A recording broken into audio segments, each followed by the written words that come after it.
Bapak, Ibu, dan saudara-saudara yang kasih dalam Kristus.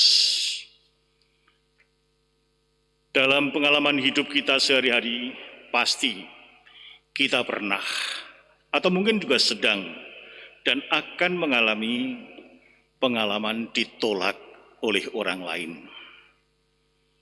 Entah ditolak ide kita, rencana kita, usul kita di dalam suatu organisasi dan sebagainya.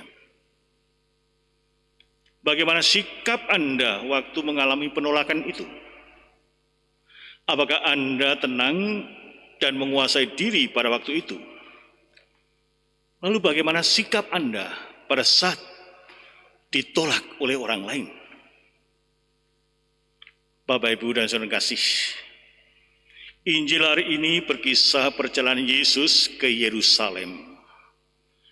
Di dalam perjalanan itu melintasi desa orang Samaria. Yesus mengirim beberapa utusan mendahului dia. Namun apa yang terjadi? Orang-orang Samaria menolak mereka. Timbul satu pertanyaan. Mengapa utusan Yesus ditolak oleh orang Samaria? Mengapa desa mereka tidak boleh dilewati, dilintasi oleh Yesus dan rombongannya? Persoalannya adalah bahwa orang Yahudi itu mengklaim diri mereka adalah bangsa pilihan Allah. Maka orang Samaria adalah bukan bangsa Yahudi, bukan bangsa Israel. Maka mereka disebut sebagai orang-orang kafir. Sehingga di luar bangsa Yahudi mereka anggap adalah orang kafir. Tampaknya orang Samaria balas dendam. Mungkin mereka berkata kurang ajar sekali, saya dikatakan kafir. Maka dia balas dendam sehingga mereka menolak kedatangan utusan Yesus melewati daerah atau desa Samaria. Sehingga orang Samaria itu balas dendam. Kamu menganggap aku kafir, ya sudah, kamu jangan lewat sini. Dibalas seperti itu. Bapak, Ibu, dan saudara kasih, perilaku balas-membalas menjadi suatu kebiasaan seringkali dilakukan. Apakah itu membalas kebaikan atau membalas perbuatan orang lain yang merugikan, termasuk juga dalam hal penolakan itu sendiri. Reaksi dua murid cukup keras, yaitu Yohanes dan Yakobus tidak mampu menguasai diri. Emosinya meledak-ledak ketika orang Samaria menolak kehadiran utusan Yesus melewati desa mereka. Dan mereka bermaksud hendak membalas perbuatan orang Samaria. Tetapi Yesus menegur dengan halus. Anak manusia itu datang ke sini untuk membawa kehidupan, membawa keselamatan, bukan membawa kehancuran. Singkat, padat, tapi maknanya sangat dalam sekali. Ketika Yakobus dan Yohanes darahnya bergelora dan kedagingannya mendidih, mereka berkata, Tuhan, apakah Engkau mau supaya kami menyuruh api turun dari langit untuk membinasakan mereka? Jadi Yakobus dan Yohanes sungguh-sungguh jengkel sekali. Mempunyai ide yang tampaknya cemerlang. Minta izin pada Yesus.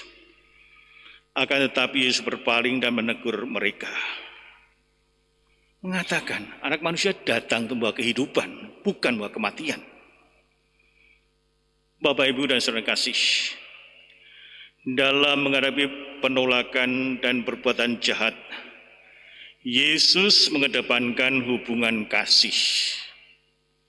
Kita pasti ingat Yesus pernah berkata dalam Matius 5:39, janganlah kamu melawan orang yang berbuat jahat kepadamu, melainkan siapapun yang menampar pipi kananmu, berilah juga kepadanya pipi kirimu. Inilah ajaran Sang Guru kita yang sungguh agung, yang sungguh mulia, sekaligus juga harus kita ingat terus dan kita hayati sampai saat ini. Rasul Paulus juga memberi nasihat kepada kita bagaimana menyikapi kejahatan dan penolakan. Ini terungkap dalam surat Paulus kepada umat di Roma. Janganlah kamu kalah terhadap kejahatan, tetapi kalahkanlah kejahatan dengan kebaikan. Sehingga Paulus dengan tegas sekali, kebaikan dan cinta itu akan mengalahkan kejahatan. Sehingga kalau kita hidup bermodalkan kebaikan, bermodalkan cinta, kejahatan-kejahatan sekitar kita pasti akan hilang. Jika kita belum memiliki kelembutan hati dan belum bisa mengalah dan belum bisa mengampuni kesalahan orang, maka biasanya kita cenderung sakit hati dan berusaha membalas perbuatan jahat orang yang berbuat jahat pada kita, seperti dua murid tadi. Bahkan bisa berlipat lebih dari itu. Inilah yang kita saksikan dewasa ini.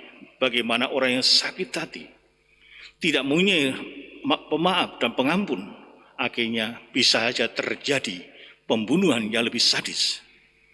Karena apa? Cinta tidak ada dalam diri mereka. Bapak, Ibu, dan saudara kasih,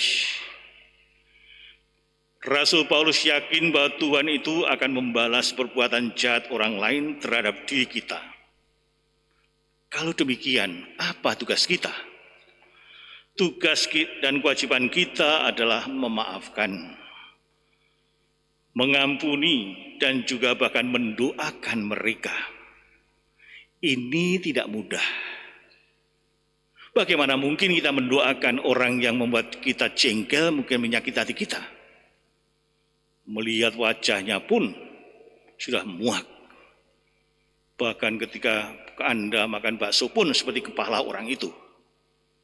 Karena saya terbayang-bayang karena kejengkelannya luar biasa. Padahal Paulus menegaskan, doakanlah, ampunilah kalau kita mau damai. Tidak mudah. Namun itulah yang dikehendaki Tuhan bagi kita semua, yaitu menjadi seorang pemaaf, pengampun, sehingga kita mengalahkan kejahatan dengan perbuatan baik yang kita lakukan. Sehingga Paulus dalam Roma 12:21 berkata, janganlah kamu kalah terhadap kejahatan, tetapi kalahkanlah kejahatan itu dengan kebaikan. Sehingga kebaikanlah yang akan membuat kita menang di dalam hidup ini. Bapak, Ibu, dan saudara kasih, Paulus juga mengatakan kita bagaimana sikap kita dalam menghadapi penolakan. Bagi Paulus, penolakan itu ringan dibandingkan kejahatan. Maka Paulus berkata, seharusnya kita itu mampu mengatasi penolakan orang lain terhadap kita. Mengapa kedua murid tadi bereaksi begitu keras terhadap penolakan orang Samaria?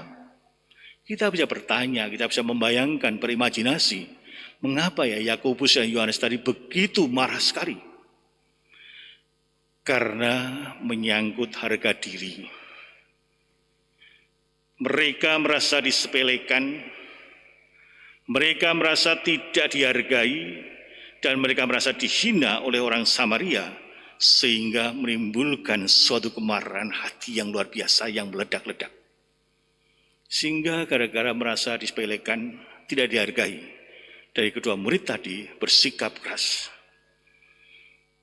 Bapak, Ibu, dan saudara kasih, kita hendaknya menguasai diri kita yang merupakan salah satu buah-buah roh yang seharusnya kita miliki.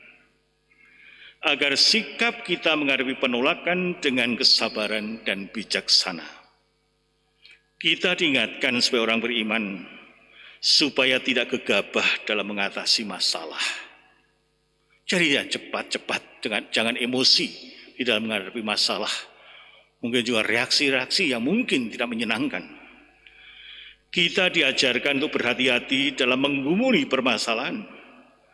Apalagi memakai ayat-ayat kitab suci atau kuasa rohani secara salah sebagai solusi yang dangkal sekali.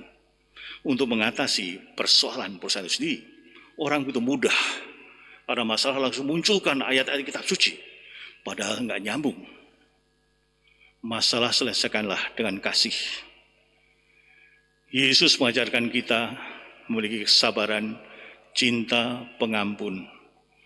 Itulah yang harus kita pegang untuk menyelesaikan masalah atau penolakan-penolakan yang ada di sekitar kita, yang kita alami. Cinta kasih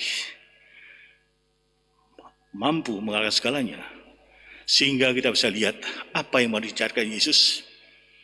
Air tuba dibalas air susu. Kejahatan dibalas kebaikan akan menjadi sesuatu yang indah bagi hidup kita.